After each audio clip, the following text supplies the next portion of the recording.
வணக்கம். இன்றைய முக்கிய செய்திகள். புதுச்சேரி மாணவர் காங்கிரஸ் துணைத் தலைவரை வீடு புகுந்து தாக்கிய வழக்கில் தமிழக வெற்றிக் கழக நிர்வாகி மீது ரெட்டியார்பாளையம் போலீசார் வழக்கு பதிவு செய்துள்ளனர். புதிய கல்விக் கொள்கையை செயல்படுத்துவதில் உள்ள வாய்ப்புகள் மற்றும் சவால்கள் குறித்து துணை வேந்தர்கள் மற்றும் கல்வியாளர்களின் அமர்வு புதுச்சேரி பல்கலைக்கழகத்தில் நடைபெற்றது. புதுச்சேரி 100 அடி சாலை ரயில்வே சுரங்கப்பாதை சர்வீஸ் சாலை பணி 17 மாதம் கடந்தும் முடியாததால் பொதுமக்கள் அவதியடைந்து வருகின்றனர்.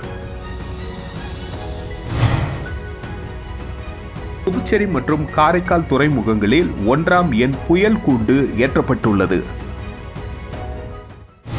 புதுச்சேரி மாணவர் காங்கிரஸ் துணைத் தலைவரை வீடு புகுந்து தாக்கிய வழக்கில் தமிழக வெற்றிக் கழக நிர்வாகி மீது ரெட்டியார்பாளையம் போலீசார் வழக்கு பதிவு செய்துள்ளனர். புதுச்சேரி பூமியாம்பேட்டை மாரியம்மன் கோவில் தெருவை சேர்ந்தவர் சிவபெருமாள் தனது குடும்பத்தினருடன் வசித்து வருகிறார். இவருக்கு சிவபிரகாஷ், சூரியமூர்த்தி என 2 மகன்கள் உள்ளனர். இந்நிலையில் நேற்று மாலை மர்ம நபர்கள் 10க்கும் மேற்பட்டோர் வீட்டில் புகுந்து அங்குள்ள பொருட்களை சேதப்படுத்தியதோடு வீட்டில் இருந்தவர்களை தாக்கியதாக சிவபெருமாள் கொடுத்த புகாரின் பேரில் ரெட்டியார்பாளையம் போலீசார் வீட்டில் பொருத்தப்பட்டிருந்த சிசிடிவி காட்சிகளை கொண்டு விசாரணை மேற்கொண்டார். விசாரணையில் சிவபெருமாள் மூத்த மகன் சிவபிரகாஷ் புதுச்சேரி மாநில மாணவர் காங்கிரஸ் துணைத் தலைவராக உள்ளார். அவருக்கு அப்பகுதியில் பிறந்தநாள் வாழ்த்து பேனர் வைத்துள்ளனர். அதனை முரளி என்பவர் கிழித்துள்ளார். இதுகுறித்து அவரது தாயார் கேட்டதற்கு தகாத வார்த்தையால் திட்டியதாக கூறப்படுகிறது. இதனால் ரெட்டியார்பாளையம் காவல் நிலையத்தில் புகார் அளிக்கப்பட்டது. இதுகுறித்து இரு தரப்பையும் போலீசார் காவல் நிலையம் அழைத்து விசாரணை மேற்கொண்டதில் பேனர் கிழித்ததற்கு முரளி மன்னிப்பு கேட்டதால் வழக்கு ஏதும் பதிவு செய்யப்படாமல் சமாதானமாக சென்றனர். தனது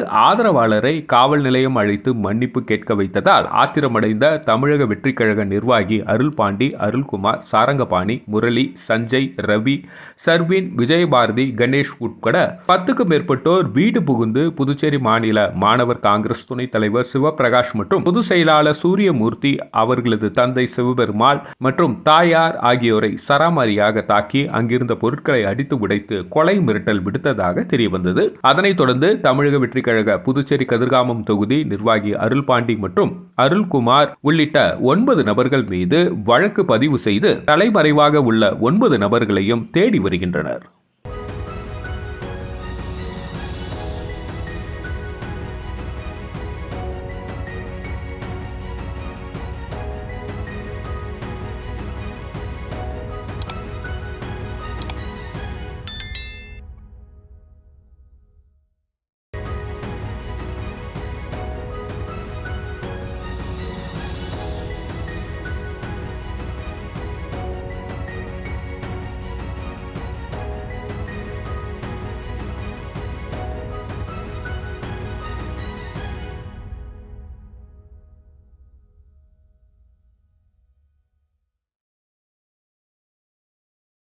புதிய கல்விக் கொள்கையை செயல்படுத்துவதில் உள்ள வாய்ப்புகள் மற்றும் சவால்கள் குறித்து துணை வேந்தர்கள் மற்றும் கல்வியாளர்களின் அமர்வு புதுச்சேரி பல்கலைக்கழகத்தில் நடைபெற்றது. ஞான கும்பம் 2024 ஒரு அமர்வான இக்கூட்டத்தில் இந்தியாவின் பல்வேறு பல்கலைக்கழக துணைவேந்தர்கள் மற்றும் கல்வியாளர்கள் கலந்து கொண்டனர். பன்முக கல்வி முறையை ஒன்றிணைக்கும் இந்த முயற்சியை ஷகிஷா சமஸ்கிருதி உத்தன் நியாசின் தேசிய செயலாளர் டாக்டர் அதுல் கோத்ரி பாராட்டினார். மேலும் நவீன கல்வி முறையில் இந்தியாவின் தனித்துவமான அறிவு பாரம்பரியத்தை ஒருங்கிணைப்பதன் அவசியத்தை வலியுறுத்தினார். பண்டைய ஞானத்தின் நவீன பிரபஞ்சம், வேதங்கள், உபநிடதங்கள் மற்றும் புராணங்கள் போன்ற ஆன்மீக நூல்களில் பொதிந்துள்ள ஆழமான ஞானம், மன ஆரோக்கியம், சுற்றுச்சூழல் பாதுகாப்பு போன்ற இன்றைய உலகின் முக்கிய பிரச்சனைகளுக்கு தீர்வுகளை வழங்கும் திறன் கொண்டது என டாக்டர் கோத்தாரி குறிப்பிட்டார். இந்திய தத்துவத்தில் வேரூன்றிய தார்மீக மதிப்புகள் மற்றும் நெறிமுறை கொள்கைகளை வளர்த்து சமுதாய நலன் சார்ந்த குடிமக்களை உருவாக்குதல் நமது பொறுப்பு என புதுச்சேரி பல்கலைக்கழக துணைவேந்தர் தரணிக்கரசு பேசியது குறிப்பிடத்தக்கது. இந்தியாவின் வளமான அறிவு பாரம்பரியத்தை நவீன கல்வி முறையின் ஒருங்கிணைப்பதன் மூலம் நாம் 21ஆம் நூற்றாண்டின் சவால்களை எதிர்கொள்ளும் பன்முக திறன் கொண்ட தலைமுறையை உருவாக்க முடியும். இந்த முயற்சி திருவாரூர் மத்திய பல்கலைக்கழகத்தில் எவ்வாறு சாத்தியமானது என்பதை துணைவேந்தர் கிருஷ்ணன் தெளிவாக விளக்கினார்.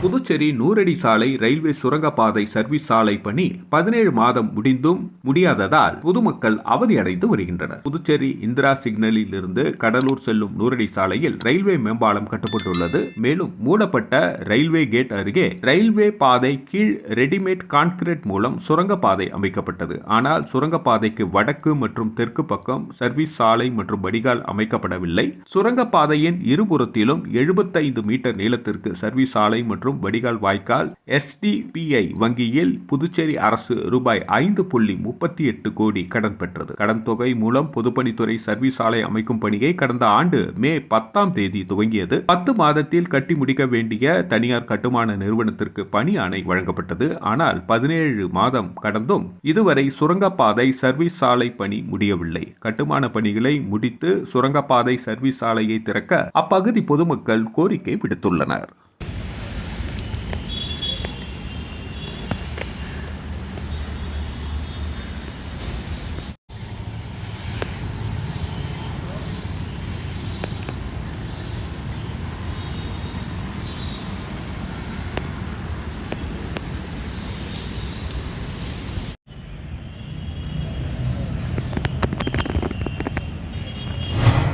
புதுச்சேரி மற்றும் காரைக்கால் துறைமுகங்களில் 1ஆம் எண் புயல் கூண்டு ஏற்றப்பட்டுள்ளது. வங்கக்கடலில் நிலவும் காற்றழுத்த தாழ்வு மண்டலம் காரணமாக முன்னெச்சரிக்கை நடவடிக்கையாக புதுச்சேரி மற்றும் காரைக்கால் பகுதிகளில் மீனவர்கள் எவரும் கடலுக்கு மீன்பிடிக்க செல்ல வேண்டாம் என்று மீன்வளத்துறை அறிவுறுத்தியுள்ளது. இதனால் கடலுக்குள் மீன்பிடிக்க சென்ற மீனவர்கள் கரைக்கு திரும்பிவிட்டனர். பெரும்பாலான மீனவர்கள் கரை திரும்பியதால் துறைமுகம் முழுவதும் படகுகள் நிரம்பியுள்ளன. வானிலை எச்சரிக்கை காரணமாக மீனவர்கள் அனைவரும் பாதுகாப்பாக இருக்கும்படியும் அதிக மழை பெய்ய வாய்ப்புள்ளதால் கட்டுமரம், வலை, விசைப்படகு ஆகியவற்றை உரிமையாளர்கள் அவ்வப்பொழுது கண்காணித்து பாதுகாத்துக் கொள்ளுமாறு மீன்வளத்துறை அறிவுறுத்தியுள்ளது. மீன்வளத்துறையின் அவசர கால கட்டுப்பாட்டு அறை 24x7 முழு நேரமும் இயங்கி வருகிறது. எனவே மீனவர்கள் அவசர உதவிக்கு 0413-235-3042 என்ற எண்ணிலோ அல்லது அவசர கால செயல் மையத்தின் டோல் ஃப்ரீ எண் 1070 மற்றும் 1977 தொடர்பு கொள்ளலாம் என்று மீன்வளத்துறை அறிவுறுத்தியுள்ளது. இதனுடைய புதுச்சேரி மற்றும் காரைக்கால் துறைமுகங்களில் மீனவர்களை எச்சரிக்கும் வகையில் புயல் கூண்டு 1 ஏற்றப்பட்டுள்ளது.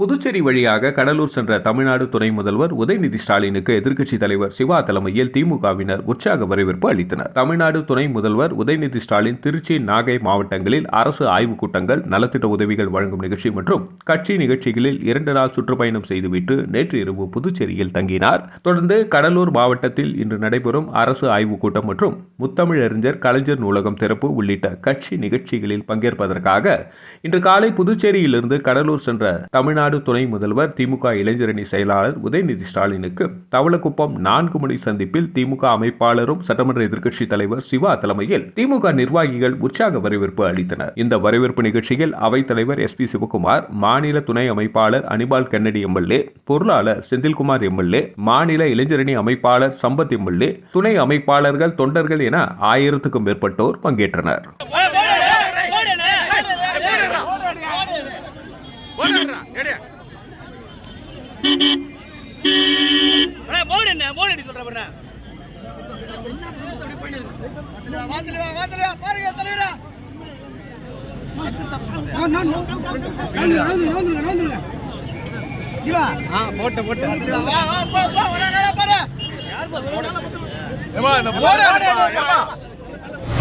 அரவிந்தர் ஆசிரமாவாசியுடன் போலி ஆன்லைன் பங்கு சந்தை இணையதளம் மூலம் ரூபாய் 6 கோடி மோசடி செய்த மர்ம நபர்கள் குறித்து சைபர் கிரைம் போலீசார் விசாரித்து வருகின்றனர். புதுச்சேரி வாழைக்குளம் அப்பாவு நகர் 2வது குறுக்கு தெருவை சேர்ந்தவர் அஜித் குமார் மிஸ்ரா.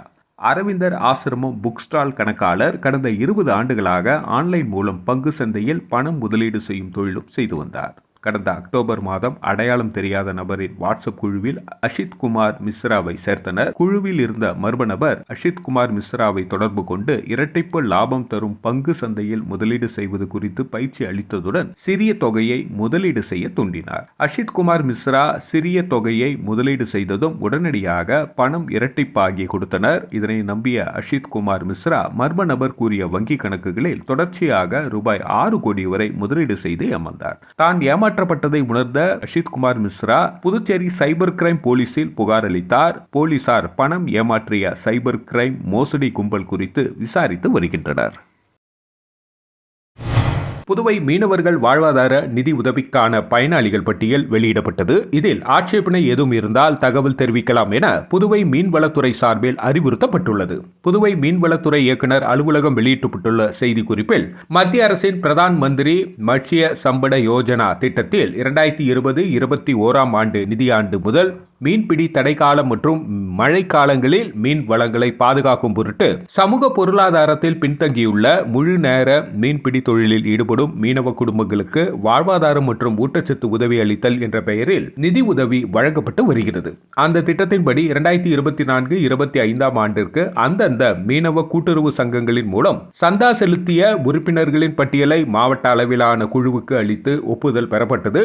அதன்படி புதுச்சேரியில் 13,691 நபர்களும், காரைக்காலில் 5,079 நபர்களும், மாகேவில் 372 நபர்களும், ஏனாமில் 6,640 என மொத்தம் 25,782 பயனாளிகளின் பட்டியல் மீன்வளத்துறையின் இணையதளத்தில் மக்களின் பார்வை மற்றும் சமூக தணிக்கைக்காக தகவலுக்காக என பதிவேற்றம் செய்யப்பட்டுள்ளது. ஆகவே பயனாளிகள் தகுதி நிபந்தனைகள் சம்பந்தமாக ஏதேனும் ஆட்சேபனை இருப்பின் அதனை எழுத்துப்பூர்வமாக வரும் 27 தேதிக்குள் மீன்பிடி துறைமுக அலுவலகத்தில் சமர்ப்பிக்க வேண்டும் என்றும், இது சம்பந்தமாக ஆட்சேபனை ஏதும் பெறப்படாத நிலையில் மேற்படி பயனாளிகள் பட்டியல் இறுதி செய்யப்படும் எனவும் இதன் மூலம் தெரிவித்துக் கொள்ளப்படுகிறது என அதில் குறிப்பிடப்பட்டுள்ளது.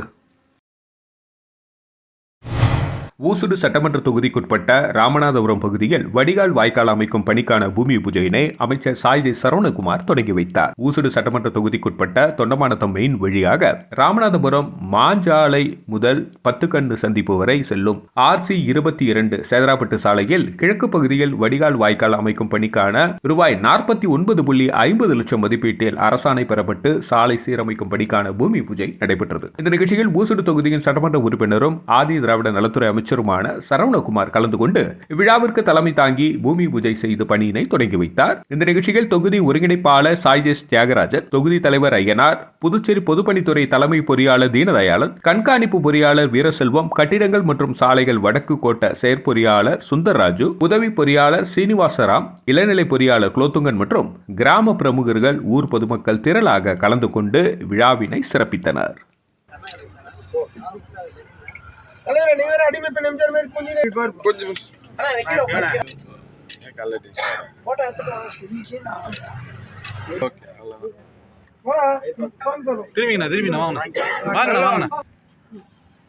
இந்தியாவிலே முன்மாதிரி மாநிலமாக குழந்தைகள் மற்றும் பெண்களுக்கு பல்வேறு நலத்திட்டங்களை புதுச்சேரி அரசு செயல்படுத்தி வருவதாக மகளிர் மற்றும் குழந்தைகள் மேம்பாட்டுத்துறை பொறுப்பு இயக்குநர் இளங்கோவன் பெருமிதம் தெரிவித்துள்ளார். புதுவை அரசு மகளிர் மற்றும் குழந்தைகள் மேம்பாட்டுத்துறை சார்பில் குழந்தைகள் தின விழா லாஸ்பேட்டையில் உள்ள நகராட்சி திருமண மண்டபத்தில் இன்று நடைபெற்றது. முத்தியால்பேட்டை குழந்தைகள் மேம்பாட்டு திட்ட அதிகாரி செல்வகுமார் தலைமையில் நடைபெற்ற விழாவில் வைத்தியநாதன் எம்எல்ஏவின் துணைவியார் ரமா வைத்தியநாதன், லாஸ்பேட்டை ஆரம்ப சுகாதார நிலையத்தின் முதன்மை மருத்துவ அதிகாரி டாக்டர் நளினி ஆகியோர் முன்னிலை வகித்தனர். இவ்விழாவில் சிறப்பு விருந்தினராக ஆதி திராவிட நலத்துறை இயக்குநரும் மகளிர் மற்றும் குழந்தைகள் மேம்பாட்டுத்துறை பொறுப்பு இயக்குநருமான இளங்கோவன் கலந்து கொண்டு பல்வேறு போட்டிகளில் பங்கேற்ற குழந்தைகள் மற்றும் அங்கன்வாடி ஆசிரியர்கள் பெற்றோர்களுக்கு பரிசுகள் வழங்கி பாராட்டினார். தொடர்ந்து இவ்விழாவில் பேசிய இயக்குநர் இளங்கோவன், இந்தியாவிலேயே முன்மாதிரி மாநிலமாக முதல்வர் ரங்கசாமி தலைமையிலான அரசு குழந்தைகள் மற்றும் பெண்களுக்கு பல்வேறு நலத்திட்ட உதவிகளை செயல்படுத்தி வருவதாகவும் அதனை சரியான முறையில் பயன்படுத்தி தாய்மார்கள் பயன்பெற வேண்டும் என வலியுறுத்தினார். பெண் குழந்தை பிறந்தால் ரூபாய் 50,000 வைப்பு தொகை, திருமண திருமண உதவித்தொகை, கலப்பு திருமண உதவித்தொகை, 2 பெண் குழந்தைகள் பிறந்தால் உதவித்தொகை மற்றும் தாய்மார்கள் கருவுற்றது முதல் குழந்தை பிறப்பது வரை அங்கன்வாடி மூலம் சத்தான உணவு கண்காணிப்பு என பல்வேறு சேவைகளை வழங்கி வருவதாகவும் தெரிவித்தார். குழந்தைகளுக்கு 5 வயது வரை ஊட்டச்சத்து உள்ள உணவுகளை கொடுப்பதன் மூலம் அவர்கள் எந்த நோயின் பாதிப்பும் இன்றி ஆரோக்கியமான குழந்தைகளாக வளருவார்கள் என்றார். இந்த நிகழ்ச்சியில் மகளிர் மற்றும் குழந்தைகள் மேம்பாட்டுத்துறை அதிகாரிகள், அங்கன்வாடி ஆசிரியர்கள், ஊழியர்கள் மற்றும் பெற்றோர்கள் உட்பட பலர் கலந்து கொண்டனர்.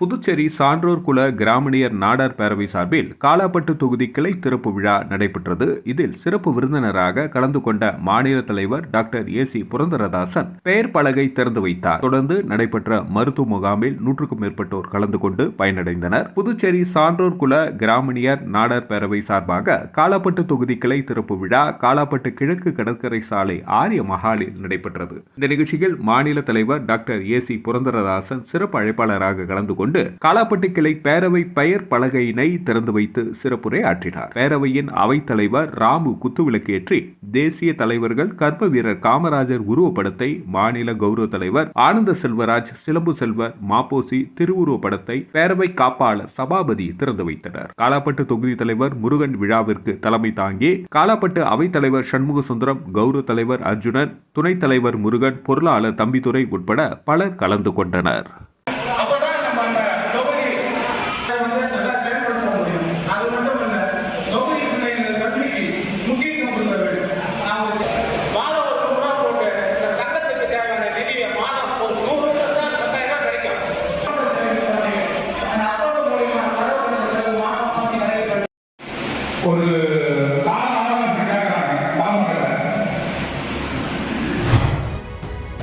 வணக்கம். இன்றைய முக்கிய செய்திகள். புதுச்சேரி மாணவர் காங்கிரஸ் துணைத் தலைவரை வீடு புகுந்து தாக்கிய வழக்கில் தமிழக வெற்றி கழக நிர்வாகி மீது ரெட்டியார்பாளையம் போலீசார் வழக்கு பதிவு செய்துள்ளனர். புதிய கல்விக் கொள்கையை செயல்படுத்துவதில் உள்ள வாய்ப்புகள் மற்றும் சவால்கள் குறித்து துணை வேந்தர்கள் மற்றும் கல்வியாளர்களின் அமர்வு புதுச்சேரி பல்கலைக்கழகத்தில் நடைபெற்றது. புதுச்சேரி 100 அடி சாலை ரயில்வே சுரங்கப்பாதை சர்வீஸ் சாலை பணி 17 மாதம் கடந்தும் முடியாததால் பொதுமக்கள் அவதியடைந்து வருகின்றனர். புதுச்சேரி மற்றும் காரைக்கால் துறைமுகங்களில் 1ஆம் எண் புயல் கூண்டு ஏற்றப்பட்டுள்ளது. துல்லியமாக தெரிந்து கொள்ள கிரியேட்டிவ் மீடியா நியூஸ் யூடியூப் சேனலை சப்ஸ்கிரைப் செய்து கொள்ளுங்கள்.